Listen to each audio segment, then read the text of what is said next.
Jadi grafik ini dipengaruhi oleh keperluan negara yang paling banyak membeli dan di masyarakat Indonesia berapa banyak menanam. Menurut saya di situ gitu.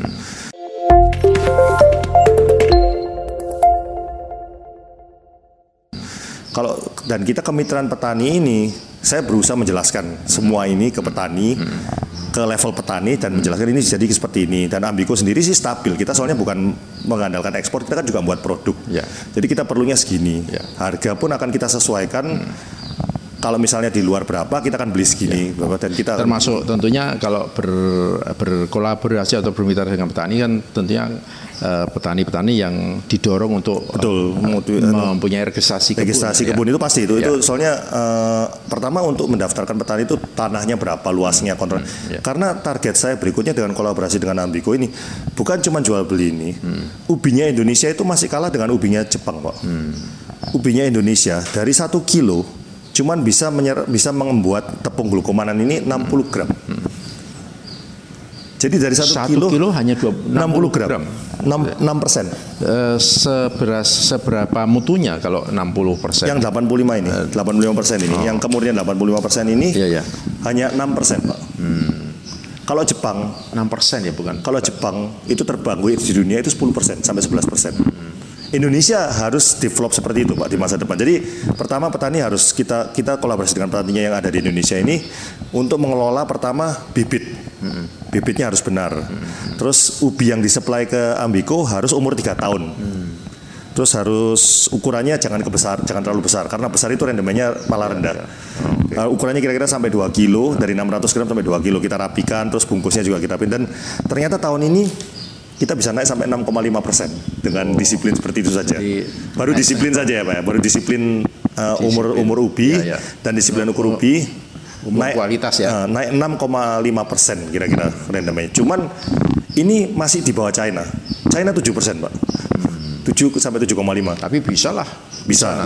Nah, makanya tahap berikutnya adalah ubi ini sebenarnya untuk meningkatkan kadar glukomanannya itu makanannya apa sih yang paling bagus. Terus kedua, apakah perlu sinar atau tidak boleh terlalu banyak sinar?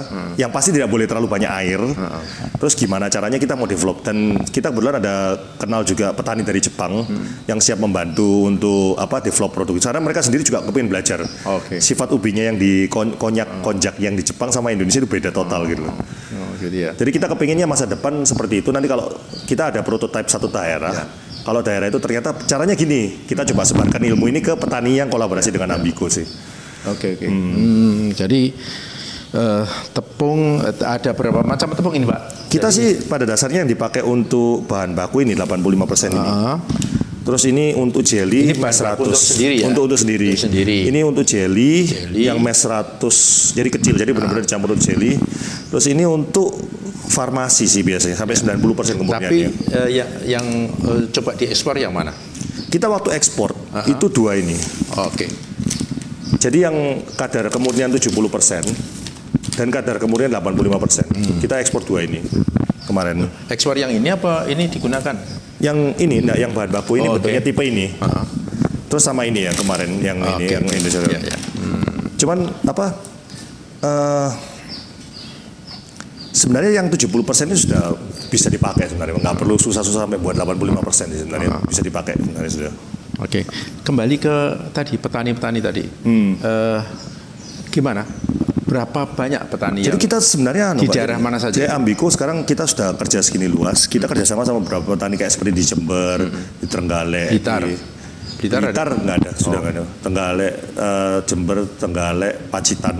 Terus ada yang dari Banyuwangi kecil sedikit gitu. Cuman sedikit sebenarnya. Sebenarnya Ambico sendiri, misalnya kita sudah kerja segini banyak atau apa, pemakaian ubinya kita dibanding teman-teman yang kerja ekspor, kita cukup sedikit, Pak, sebenarnya. Setahun karena kita produknya seperti ini, kita pemakaian ubi setahun cuma 7.000 ton. 7.000 ton. 7.000 ton. Sekarang ya, Pak ya. 7.000 ton ya. Kalau dibagi 12 bulan, ya per bulannya cuman ya paling sebulan kerja 1.000 ton aja paling cuma kerja 7 bulan gitu. Jadi kita cuma 7.000 ton sebenarnya, Pak. Dari 7.000 ton itu kita menghasilkan sekitar 7.000 ton itu kita dari 2.000 tonnya kita ekspor bentuk krepek atau tepung, sisanya kita pakai sendiri gitu. Jadi sebenarnya nggak banyak kita. Cuman masa depan ada kontrak dengan produsen-produsen dari Indonesia juga, lokal sendiri. Terus juga dari Amerika untuk kerjasama membuat tepung untuk dipakai jelly dan lain-lain itu ada Pak sebenarnya gitu. Oke.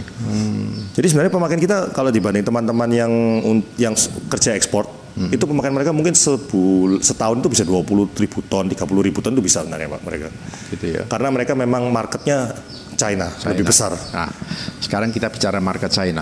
Market China ini kan kita tahu bersama kemarin sedikit ada masalah ditutupnya market China ya.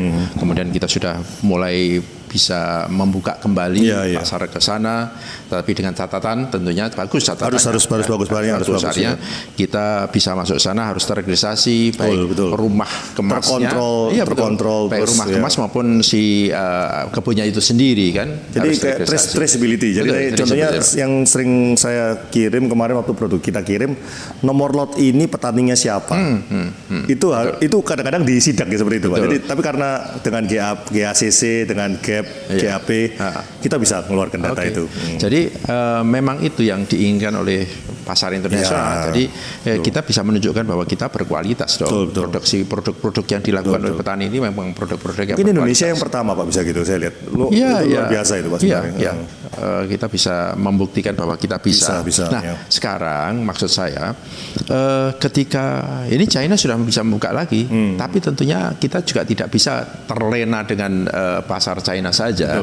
Nah, maka sebenarnya produk-produk semacam ini menjadi suatu inspirasi kepada masyarakat yang digunakan oleh masyarakat, petani terutama atau UMKM yang bisa sebenarnya memproduksi seperti ini, tetapi mungkin kelas-kelas UMKM. Jadi sebenarnya gini Pak, jadi masa depan Indonesia kalau kepingin harganya kembali ke 6.000, 7.000, kepingin stabil, tidak dipengaruhi oleh ekspor, itu menurut saya Indonesia harus mengkonsumsi bahan bakunya sendiri Pak. Betul.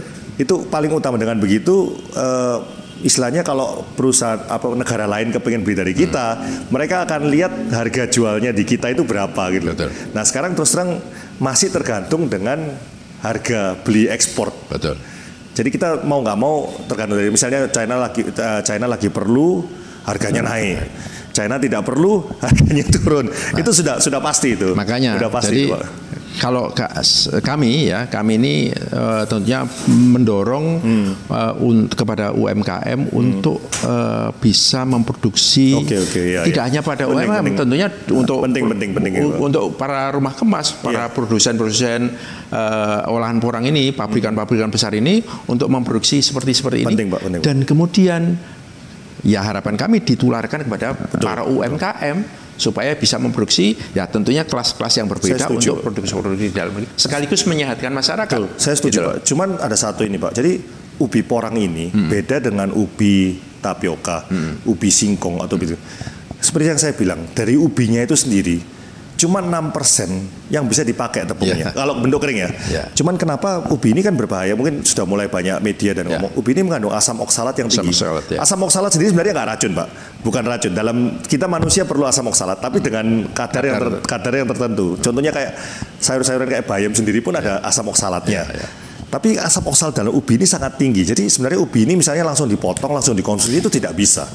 Jadi harus diolah sedemikian rupa minimal harus buat tepung yang kadar kemurniannya itu 70%. Ini paling mudah dan paling murah nanti jadinya harganya. Nah, tepung ini kalau bisa 70% ya. 70% itu sangat mudah. Kadar kemurniannya. Kadar kemurniannya 70%. Itu sangat mudah. Semua teman-teman sekarang yang ekspor, kemarin kan pernah kejadian 1 tahun tidak bisa ekspor keripik. Mereka itu sudah banyak yang invest buat tepung ini dan saya lihat sudah ada beberapa perusahaan yang ekspor tepung ini sendiri ke China gitu. Dan waktu tahun lalu kan Ambico juga tidak bisa ekspor keripik, kita switch ke ekspor tepung ini ke China gitu. Bisa. Cuman itu tidak semua petani kan mampu seperti itu. Nah, kalau saya lihat, saya ada contoh kemarin saya juga pernah bintang beberapa di media Zoom meeting atau apa, ada dengan beberapa komunitas. Saya lihat Jepang, Pak. Jepang itu petani bisa punya tepung semua. Dan tepung itu bukan yang jual, bukan pabrik, tapi petaninya yang menjual.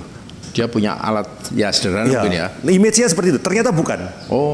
Petani itu istilahnya maklunkan tepung ubinya untuk jadi tepung selevel ini ke perusahaan-perusahaan yang punya mesin. Jadi perusahaan mungkin susah untuk mencari market, tapi petani punya market. Karena petani kreatif misalnya membuat mie, membuat misalnya nuggets campur sama bakso atau petani Indonesia saya lihat kreatif sekali. Kemarin saya lihat ada yang bisa membuat nuggets, ada yang bisa membuat mie, ada yang bisa membuat kerupuk. Berani mencoba. Jadi itu bisa sebenarnya petani-petani itu bisa maklun ke pabrikan-pabrikan untuk kemudian menghasilkan tepung yang kemudian dimiliki lagi oleh si petani tersebut. Jadi petani itu punya hak produksinya ya. Betul, petani itu punya hak untuk tepungnya sendiri dan itu petani bisa menentukan harga sendiri di situ nanti pelan-pelan. Nah, pabrik pun akan senang karena ada kerjaan, Pak. Soalnya kalau tidak demikian, pabrik hanya menunggu permintaan ekspor. Kalau begini kan pabrik sendiri kan juga ada permintaan dari petani untuk kerja. Tapi belum sampai ke situ ya ini. Belum pernah ada cerita seperti itu. Dan ide ini sebenarnya sudah saya sarankan ke teman-teman yang sudah punya turbo mill di daerah-daerah masing-masing. Mungkin itu awal, tapi nanti lain kali kalau petani sudah punya dana kan bisa beli mesin sendiri. Soalnya mesin itu bukan cuma mesin penghancur loh, Pak. Kita harus beli invest mesin. Kalau ada petani yang ke Ambico seperti itu, untuk saat saya boleh. Cuman saat ini Ambico kapasitasnya yang tidak bisa gitu. Jadi kita masih harus buat produk, masih permintaan untuk ekspor tepung dan lain-lain atau permintaan tepung untuk lokal.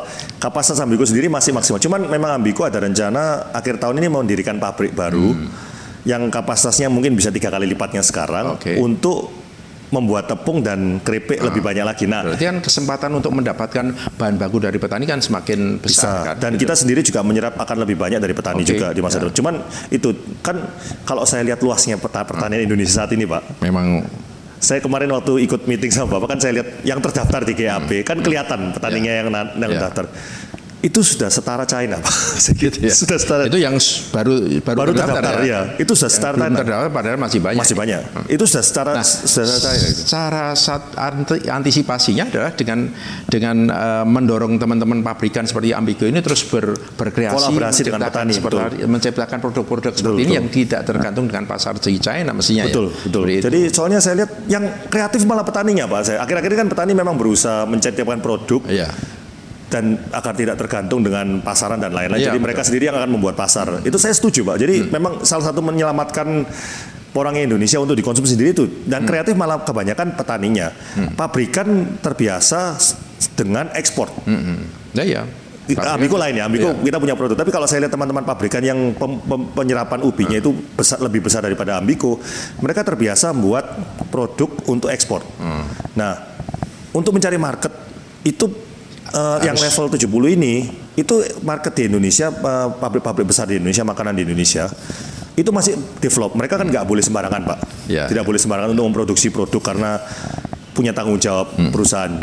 Dia itu masih berusaha sama Ambico juga. Saya berapa kali kirim tepung ke pabrik makan, pabrik kerupuk, pabrik mie dan lain-lain.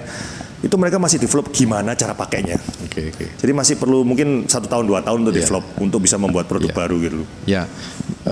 Ini sebenarnya momen yang pas ketika dunia ini negara-negara dunia mempertahankan pangannya sendiri, sebagian menyetop ekspor mereka ke negara-negara lain, termasuk tepung-tepung gandum yang kita peroleh juga agak terlambat. Jadi ini kesempatan kita. Kesempatan ini jadi sebenarnya tepung ini sebenarnya thickener, Pak, untuk pengental atau bisa mengurai bahan utamanya untuk membuat suatu produk.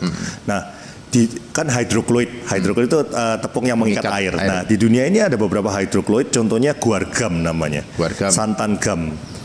Santan gam, karaginan. Indonesia juga menghasilkan karaginan ya. 3 produk ini sekarang mungkin karena dunia sekarang lagi bergejolak, semua menyimpan sendiri. Harganya di dunia itu naik 3 kali lipat sampai 2 kali lipat sampai 3 kali lipat. Jadi orang mulai berpaling melihat hidrokloid yang ketiga, porang atau glukomanan ya. Dalam porang itu ada glukomanan. Tapi baru mulai tahun ini, Pak. Jadi mereka masih berusaha develop. Nah, ini sifatnya gimana sih? Pemakaiannya seperti apa sih? Cuman soalnya kalau kita lihat di Indonesia ada yang terkenal dengan konyaku jelly ya. Jelly kayak pabrik-pabrik jelly yang di Indonesia. Itu sudah menggunakan tepung konyaku, Pak. Seporang glukoman. Tapi mereka masih import dari China. Nah, itu kalau misalnya di cover Indonesia mereka bisa menyerap tepungnya Indonesia sendiri. Itu sendiri aja mungkin ada 200 ton bisa diserap ubinya. 200.000 ton, 200.000 ton bisa diserap sendiri sama Indonesia. Oh, oke. Lah ya 200.000 ton kan tidak tapi sedikit juga. Yang terdaftar di GAP itu 400.000 ton loh Pak. Ya enggak, artinya kan begini. Nanti kan semakin banyak. Betul. Jadi itu kan pancingan. Pancingan, betul. Kalau idenya nyambung, semua akan ikut. Betul, pasti Pak. Gitu. Dan itu bukan makanan saja Pak. Kalau bilang hydrochloride di masa depan, tepung ini bisa dipakai untuk farmasi. Kertas, tekstil itu perlu dipelajari. Jadi mungkin kalau saya bilang dengan keadaan Indonesia sekarang yang penghasil porang atau glukomanan bisa dibilang sekarang terbesar di dunia Pak. Pertaniannya kita kan dalam 2 tahun ini bisa melebihi China sudah kalau saya lihat. Iya, betul. Jadi itu sebenarnya Indonesia ini bisa dibilang lain kali kalau misalnya dunia memerlukan hidrokloid glukomanan, Indonesia salah satunya pusatnya ini saya bilang. Cuman ya itu perlu ada penelitian bersama dengan perusahaan-perusahaan besar di Indonesia. Mungkin level-level perusahaan yang misalnya bagian tekstil atau bagian pangan, bagian farmasi atau bagian kosmetik misalnya.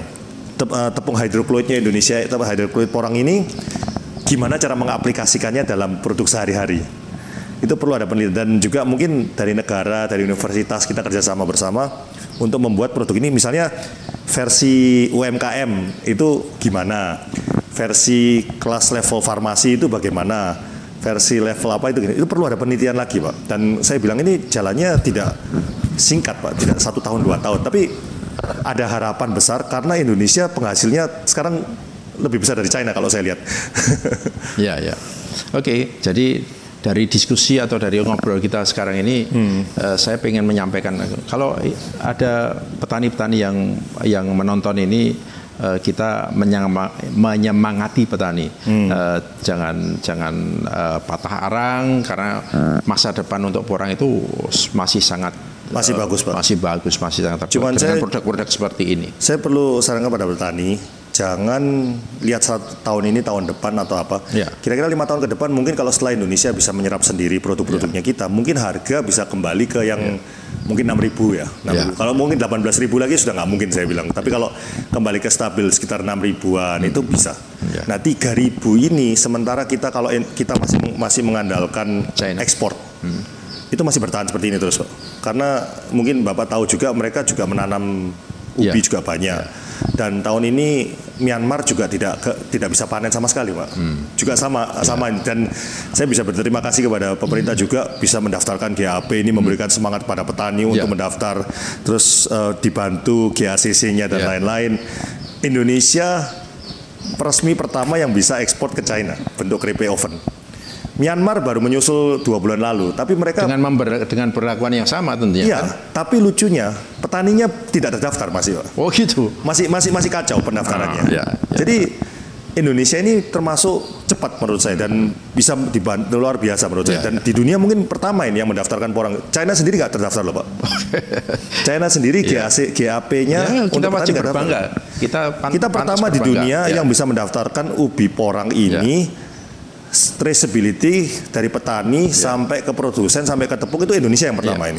Jadi semangatlah ya petani-petani, jangan berhenti untuk melakukan pendaftaran. Di sana sini masih ada kekurangan itu hal biasa. Sama-sama belajar lah Pak. Kita belajar saling semakin menyempurnakan sehingga nanti pasar kita akan terus naik bergerak. Terutama market Eropa nanti Pak. Market Eropa, market Amerika. Mereka kalau sudah kerja mau buat tepung bahan baku, mereka akan tanya petaninya siapa.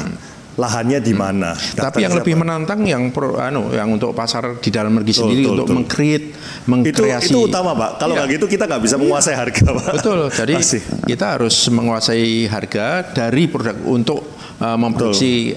Jadi kalau saya sarankan memang yang ubi jangan langsung dimakan ya Pak ya. Prosesnya tidak akan langsung pengaruh. Cuman kalau bisa kolaborasi dengan teman-teman produsen-produsen yang ada di sekitarnya bapak-bapak atau apa. Mungkin coba kasih ide maklun, tanya harganya mungkin ubi per kilo proses mungkin berapa, mungkin ya 10.000 20.000 per kilo, terus nanti dipelopori Pak Johan lah. Nanti tunggu Pak, kalau pabriknya kita sudah jadi dan kita sudah ada space untuk bisa dikerjakan, kan setahun nggak mungkin kerja penuh dari kita. Betul. Nah itu nanti kita bisa mungkin kerjasama sama beberapa petani, kita akan buatkan tepung yang level paling base untuk bisa dikerjakan untuk petani-petani buat UMKM di luar itu biar bangkit lah Pak. Jadi paling nggak kalau banyak perusahaan-perusahaan itu lihat dari buat cendol itu seperti ini toh, terus buat pabrik cendol mewah. Mungkin ide-ide itu malah dari bawah menurut saya Pak. Oke, terima kasih Pak. Terima kasih Pak, terima kasih Johan atas informasi, atas ngobrol-ngobrolnya pagi hari ini. Mudah-mudahan bermanfaat dan menambah inspirasi teman-teman di pelaku usaha porang ini ya. Terima kasih Pak Johan. Terima kasih Pak, terima kasih Pak. Terima kasih Pak. Mari Pak. Oke. Terima kasih. Baik, teman-teman, saudara-saudaraku semuanya, para pelaku usaha atau pelaku budidaya porang, baik budidaya maupun sampai ke hilirnya, ini tadi bicara-bicara atau bincang-bincang kita dengan Pak Johan, salah satu pelaku di hilirnya di PT Ambico yang telah memproduksi beberapa produk yang sangat variatif dan dipasarkan baik di dalam negeri maupun ke luar negeri. Bahkan di dalam negeri semakin besar permintaannya, sudah 60% ya, sudah 60% dari produksinya, sementara 40% di ekspor seperti itu. Saya kira itu sekali lagi menambah inspirasi kita semuanya, dan sampai ketemu nanti di sesi periode berikutnya di forum temu bisnis Tangan Pangan. Terima kasih. Salam sehat.